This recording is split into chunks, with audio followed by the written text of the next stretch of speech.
నటనపై ఆసక్తితో మోడలింగ్ వైపు అడుగులు వేసింది. ఓవైపు మోడలింగ్ చేస్తూనే మరోవైపు సోషల్ మీడియాలో స్టార్ గా ఎదిగింది. సోషల్ మీడియాతో ప్రయాణం మొదలుపెట్టి ఆ తర్వాత టాలీవుడ్ లో హీరోయిన్ గా మారింది. తనే కేతికా శర్మ.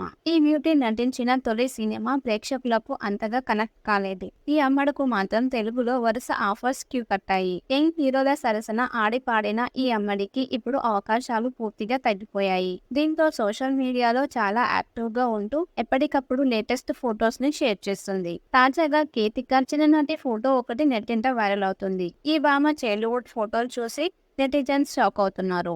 కేతిక మోడల్ కమ్ నటిగా తనకంటూ ఓ ఇమేజ్ ని క్రియేట్ చేసుకోగా ముందు సోషల్ మీడియాలో బాగా గుర్తింపు తెచ్చుకుంది. పాపులర్ డైలాగ్స్, పాటల రీమిక్స్ వీడియోలతో చాలా ఫేమస్ అయింది. 2021లో అనిల్ పాదూరి దర్శకత్వం వహించిన రొమాంటిక్ సినిమాతో తెలుగు తెరకు పరిచయమైంది. తెలుగులో లక్ష్యం, రంగరంగ వైభవంగా సినిమాలో నటించి మెప్పించింది. Power star Pawan Kalyan, supreme hero Sai Dharam Tej నటించిన బ్రో సినిమాలో కనిపించింది. ఇక తాజాగా తన సోషల్ మీడియాలో షేర్ చేసిన ఫొటోస్ ఇప్పుడు అభిమానులను తెగ ఆకట్టుకుంటున్నాయి.